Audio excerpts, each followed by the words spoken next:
everyone, welcome back to another Minecraft Redstone tutorial. In this video we're going to be building a villager breeder that is both toggleable and includes a villager transportation system. So there are lots of elements of this breeder that are optional. Pretty much the only required part to make the breeder work is the top half here. The bottom half is all transportation.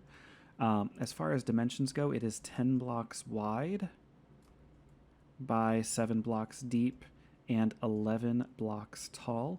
Now, some of these dimensions can be altered if you decide to, let's say, move the villager transportation system somewhere else. But you know, these are just the rough dimensions. I did try to compact it so that everything fits into the footprint here.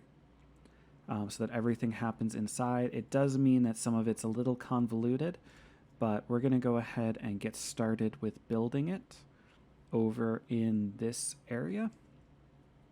So we're going to start by going 8 blocks up. 1, 2, 3, 4, 5, 6, 7, 8. And then this is going to be the water source for our crop farm.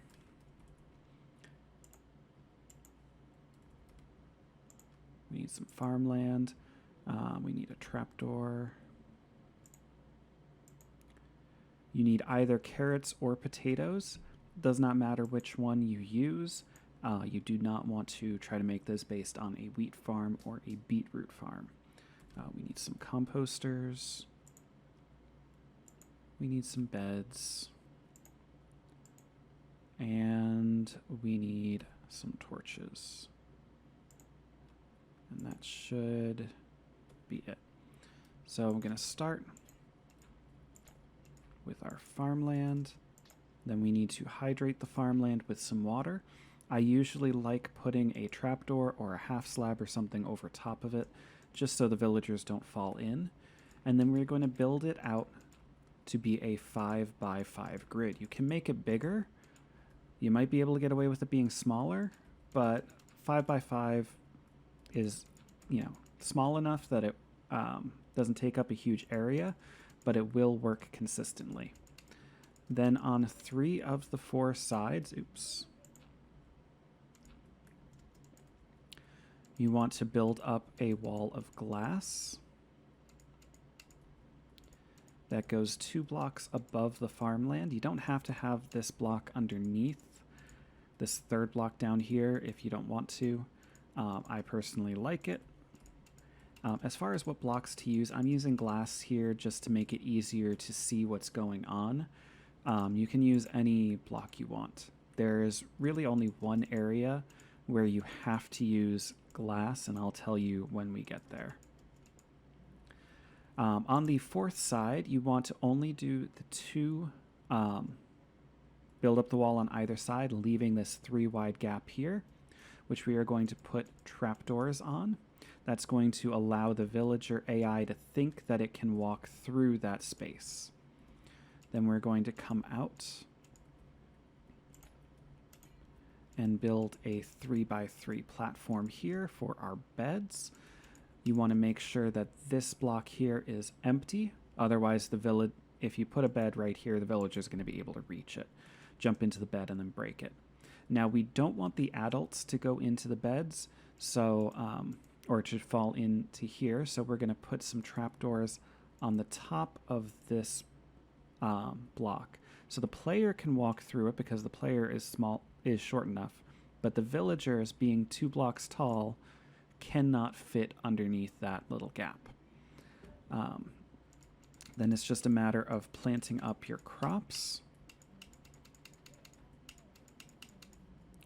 putting a composter on either side, and then bringing in your villagers. You need 2 villagers inside the farm. They're going to each pick up a job, and they're going to deal with the farmland. As the carrots grow, the farmers are going to harvest the carrots. When they get enough carrots in their inventory, they will toss them back and forth to each other. They see that there are 3 beds over here and only 2 of them, so they think that there's an extra bed available, and they are going to breed and make a baby to fill one of those beds. Now, as far as covering this up, I would recommend covering up the entire area for the farm here, so that way you don't have any lightning strikes that will turn your villagers into witches. When you're covering up the beds, make sure you leave 2 blocks above the beds open. Otherwise, the baby villagers are not going to try to run over here and jump on the beds. That's kind of the mechanic we're taking advantage of here, is that when baby villagers are born, they like to jump up and down on beds. Now for the sorting, or for the toggling system, turning it on and off, we want to go 1 block below this last row here, and we're going to put some sticky pistons down. Now, this is an optional part. You don't have to have it toggle on and off. If you're on a server, I would recommend you have it toggle on and off. That way you don't end up with 1,000 villagers crowding your server. We just need some dust, a repeater, and a lever. So lever here, turn it on and off. Some dust leading into our repeaters. When the blocks are in the down position, the villager breeder is on. When the blocks are in the up position, the villagers can no longer pathfind to these beds, so they're not going to view those beds as available. They're not going to be able to make babies. That is it for the breeder section of it. Now we need to do the sorting system to sort out the babies from the adults. We want to have 3 blocks of glass minimum below the pistons. Let me go over here to make sure that I'm copying this correctly. Yes, 3 blocks below the pistons. And then we're going to want to go 1 block further below. And this is going to be our water stream that is going to catch the baby villagers and transport them away. Now you can have this as low down as you want. You don't have to drop just 3 blocks. You can drop it further. The reason that we're dropping it down 3 blocks is so that we can kind of include all of the villager transportation and sorting inside of the footprint here. Then we're going to turn and come to the side. And we just need to turn with our barrier blocks here. Throw down some water right there. And this last block where the water is flowing to, we actually want that to be a wall. It can be any kind of wall, but it does need to be a wall. You cannot have it as a fence. You can't have it be a full block. It needs to be a wall. The reason we want this to be a wall is as the babies come in, they're going to get pushed up slightly because the hitbox of this wall, you'll notice I kind of jumped up there. The hitbox of the wall is 1.5 blocks tall. So we want the baby villagers to kind of be hovering here. Then we just need to build up the walls.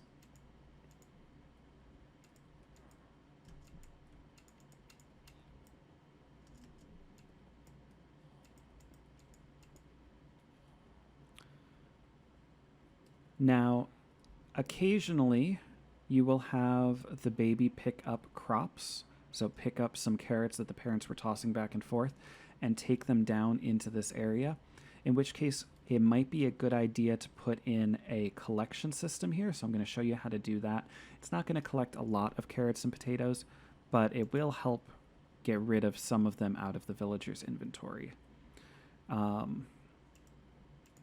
We just want to fill these in.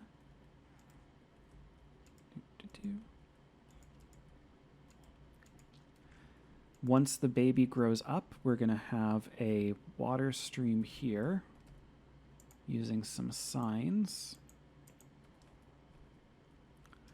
We want one sign to be in this position here, and we want the other sign. Actually, we're going to do 1 and 1. So that way we can put a bucket of water there, and it will flow out here. We don't want the water to cascade down. We want to block it with a sign. So that way the baby villager will just be hovering around at this height. But once it grows up into an adult, it will get pushed up and then fall down into this space here.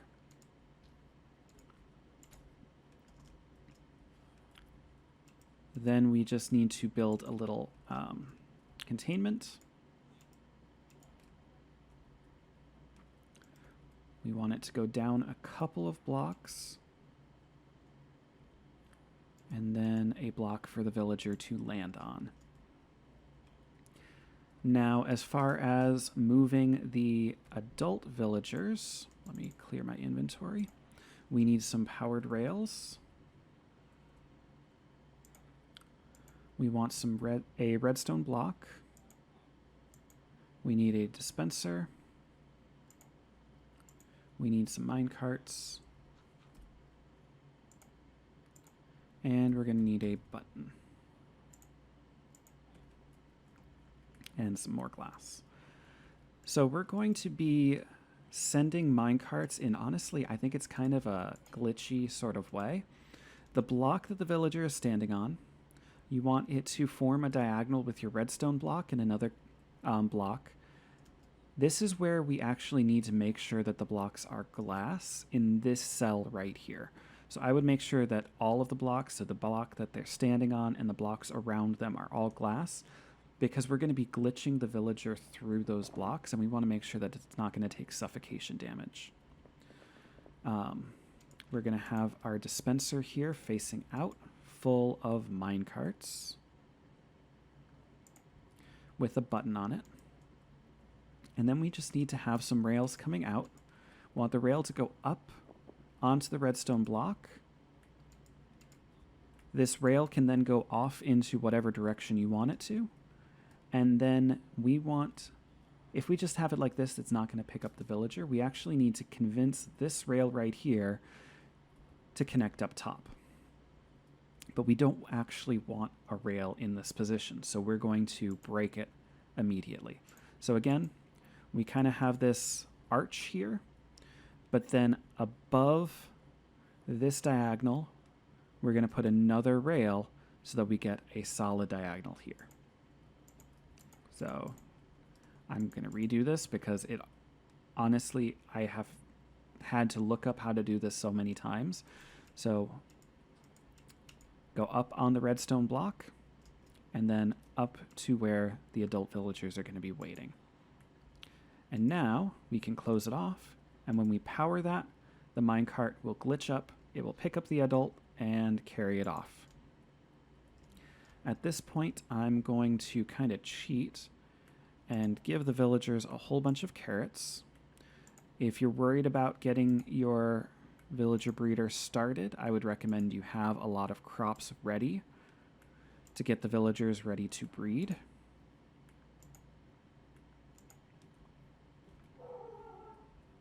And I'm sorry if you can hear that in the background. My dogs apparently saw something. So the villagers now have enough, hopefully, enough carrots in their inventory that they're going to be able to breed. They see that there's an available bed over here because these blocks are in the down position. They see an available bed. They're going to eventually get love hearts and try to make a baby. The last thing that we really have to do and worry about is those extra carrots that I mentioned. So we are going to use a magma block. The reason we want a magma block is occasionally, and even if you're not worried about those extra carrots, you will want a magma block underneath this wall. Occasionally, the baby villager will actually get into one of those little corners and fall down and glitch out. So having a magma block there will damage the baby villager and kill it off. I have seen some versions where instead of a wall here, they put a half slab right there, and that will work. I just personally like the wall because it makes me feel like, I don't know, it's not quite 1.5 blocks, so I think that the baby is less likely to accidentally get caught in this upper water stream, even though it probably will never happen that way. So as far as collecting, we need a hopper, of course,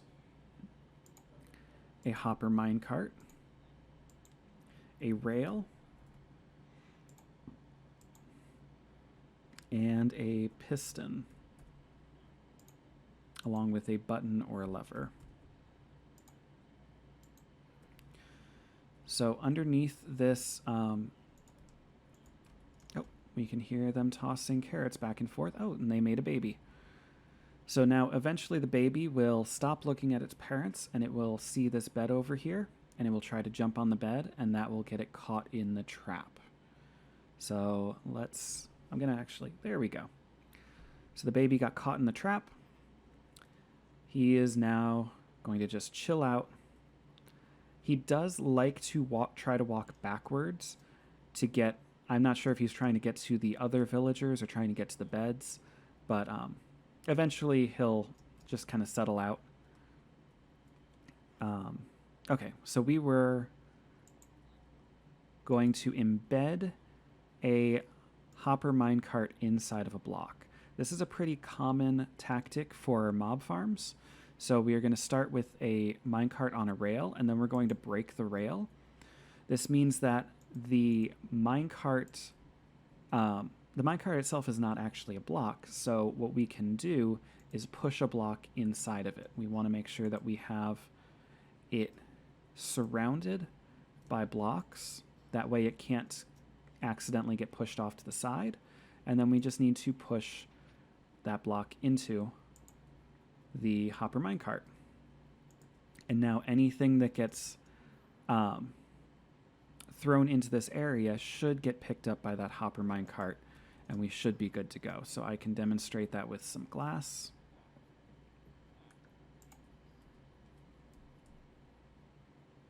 So I just tossed a whole stack of glass in, and there we go.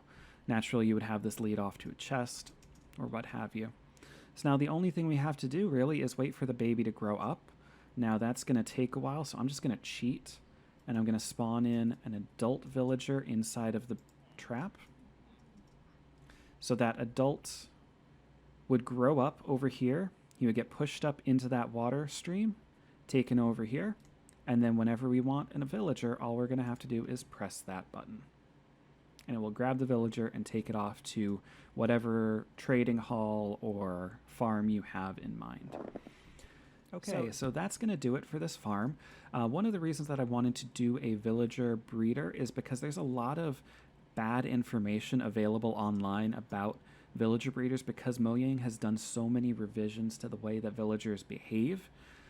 This is a villager breeder that works in 1.17. I believe it also works in 1.16. It pretty much should work in any version after the Village and Pillage update. You don't need any doors for this. You don't need to keep it distant from other villagers or villages. You'll notice I've got a breeder right here, and I've got another one right over here that is also working.